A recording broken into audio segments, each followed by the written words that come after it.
everybody. Thanks for tuning in for another edition of the Knights Baseball Roundup. This is the season wrap-up, and I'm your host, Gavin Neville. We're joined, as always, by the head coach, Gary Puccio. Coach, how are you doing today? Doing good. Gavin, how you doing? I'm doing well. Can't complain. Well, we really wanted to get into recapping the NEC tournament. It was your team's first time there since 1999. So could you talk a little bit about playing on that stage and how you thought that your guys did? Well, I definitely feel we didn't embarrass ourselves. I think we proved we belong there. Obviously, we faced Pat Light the first game. I think it was 2-1 in the seventh. Joe Borelli gave up 2 runs in the first and kind of shut him out till the bottom of the seventh. It ran out a little bit of steam and gave up a, well, actually, I guess it was Khaleesi that gave up the blue pit that drove in 3 runs. Mm-hmm. So, final score is not indicative of how close that game was. Second game, we played our typical style of baseball all year long. Great defense, timely hitting, and beat Central Connecticut 3-2, which put us into the semifinal game with Monmouth. And that game was just a classic baseball game. We were down 2-0, tied at 2-2, down 3-2, tied at 3-3. Game went 11 innings. We kind of ran out of steam. I mean, Sny was in his 3rd inning of work. I kind of told him we were going to win or lose with him. And, you know, came up a little bit short. Bottom of 10th, we were 90 feet away from going to the finals. I don't think you can ask for much more out of the season with 25 wins. Right. It was a great experience, and hopefully kids got enough of a taste of the playoffs to want to be back there. And then you had mentioned the pitching staff with the starters. I guess there's a little bit of a cat and mouse game that the managers play between who they're going to throw. You went with Borelli in Game 1, Elias in Game 2, and then Craig Warner in Game 3. So could you talk a little bit about your thought process and how you decided on who was going to pitch which game?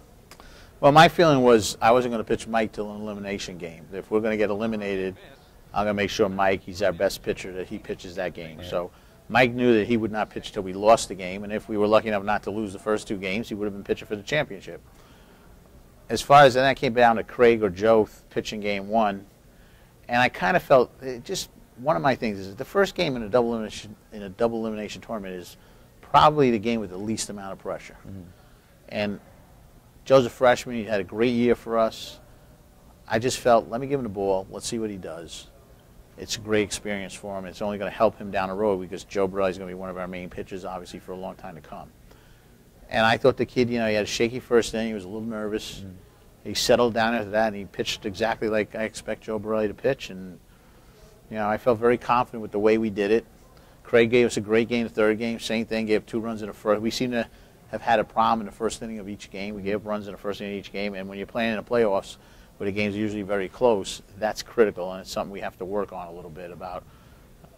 I think we were ready to play, but I think, again, with so many freshmen and even older kids who had never been there before, right, when you start the game, the pressure of being in the playoffs seemed to take its toll early in the game, and then we'd settle down. So something we got to work on for the future.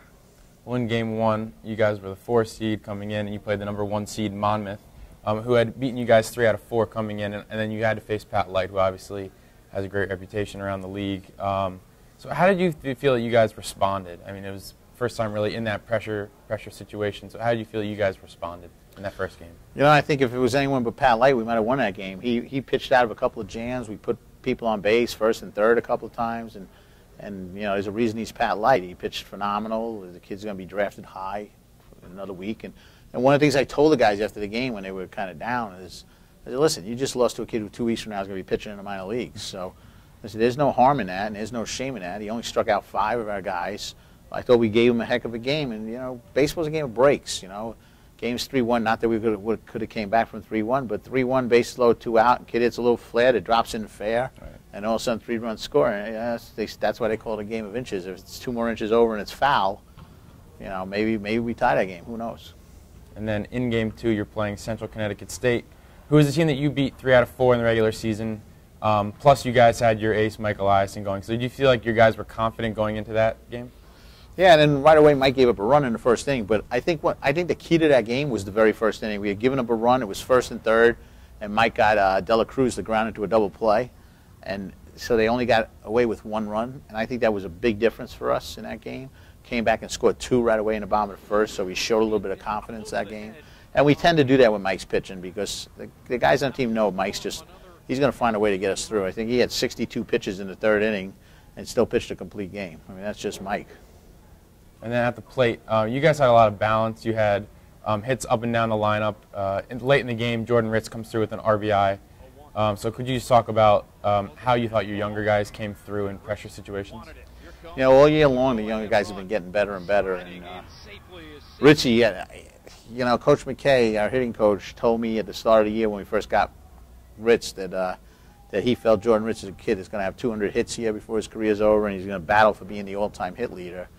And I kind of like took that with a grain of salt and said, I don't know, you know, Jordan's not a big kid and a whole bit. And I think Richie ended up with 53 hits for the year, so which is, you know, well on its way to 200 hits. He was phenomenal. All the freshmen were, honest to God, one better than the next. They really played well. Pat McClure behind the plate blossomed into an outstanding defensive catcher.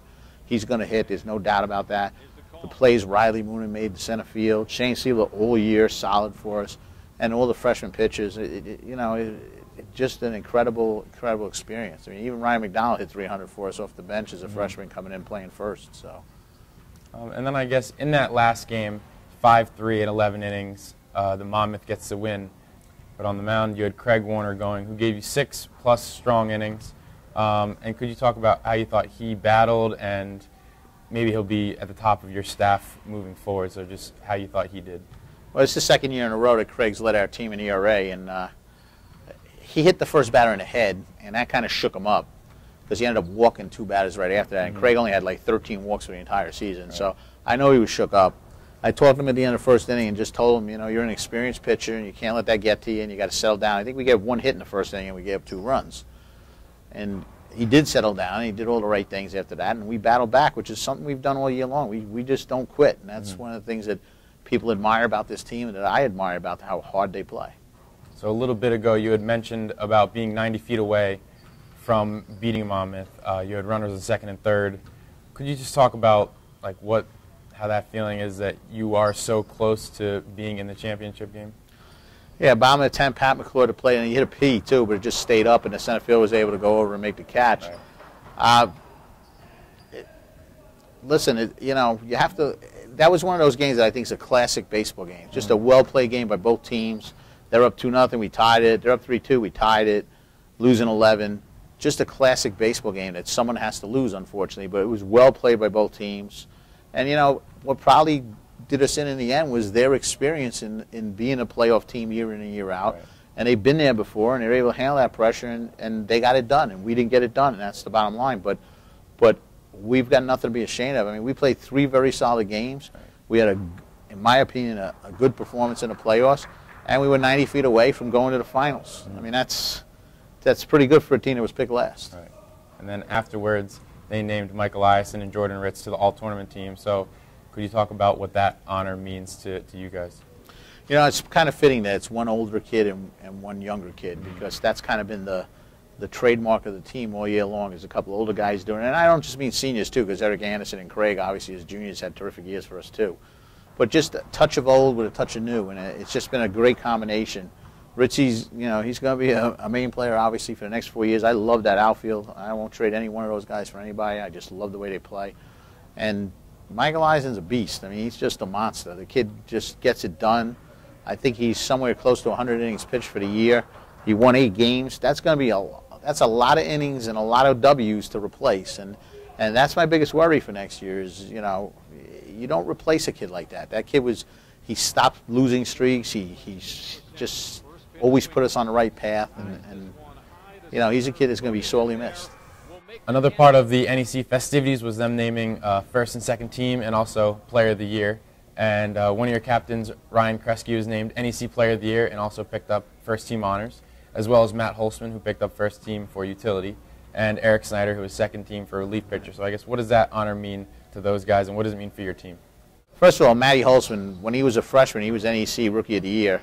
So I think it just kind of rekindled for him how good a ball player he was for the 4 years here. You know, Matt kind of got an unsung hero on that team. He has over 200 hits in his career. I think he's 3rd all time in the FDU history, and he was a solid player for us, did a lot of great things, good base runner, stole a lot of bases, played 3rd, 2nd, wherever I asked him to play this year.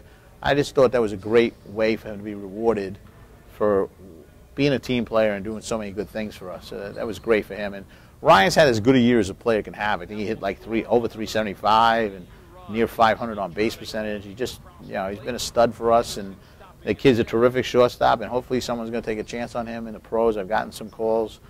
I think he deserves to play at the next level. I think he's got a plus arm, a great glove, solid bat. The kid can play. He's one of the top 10 players. I said that since the day I got here. He's one of the top 10 players I've coached. And, you know, there's no reason that that kid shouldn't be going on to play ball for a long, long time. Eric Snyder's my boy. I mean, there's no, you know, the closer. He's just been, you know, it's a great story how he wasn't going to be the closer. He was going to be a starting pitcher, and we had a situation where I needed to get a closer, and I kind of went to Snyder and said, "You're the toughest kid I got. Why don't you go out there and do it for us?" And he certainly did. And you know, he's now our captain for next year, one of our 3 captains, and I am a big Snyder fan, and that kid was just money in the bank, and he helped establish us being successful. And when we have a kid like that in the bullpen for the next 3 years closing for us, you know, you're pretty confident that, you know, when you get to the last couple innings, you're in. I think from the 7th inning on this year, we were 17-0 when we had the lead, and I think if we were tied or had the lead, we were something like 21-1. That says a lot about that bullpen. On a team where you guys had one of your best seasons in school history, there's obviously a lot of memorable moments. I guess for you, what are some of the moments from the past season that really stand out to you? You know, I'll go back first to the Lehigh game down at Davidson. And I remember when we won that game 6-3 and Snyder came in to close, and we had a couple shaky moments late in that game. And when we got the win, I just remember as I was walking out the mound to shake his hand, saying to myself, we're going to be all right this year. You know, we're going to be okay. Even though we got all these young kids, we're going to be okay. And, yeah, there were so many, you know, highlights with beating the teams we beat, winning 3 out of 4 series at home a lot. But if I had to go to 2 of the biggest highlights to me was Matt Holtzman's grand slam against Mount St. Mary's. I think was the biggest hit of the year because we were starting to fade a little bit, and that just kept us right on track for the playoffs. And Michael Eisen pitching 12 innings against Wagner in a game we had to have also, winning 4-3. So both those things were tremendous, tremendous moments during that season. And I guess the last big moment was at LIU when Craig pitched and we clinched making the playoffs for the first time in whatever it is, 15 years or so. With your 4 seniors departing, you do have a lot of guys coming back. So what do you look at next season and say, how do you think that your team will shape up? You know, there's good and bad in winning. The good part is it was a great season. It was magical. It was incredible, the things we've accomplished. At the same time, the other side is expectations change. Right. And obviously finishing last anymore is unacceptable.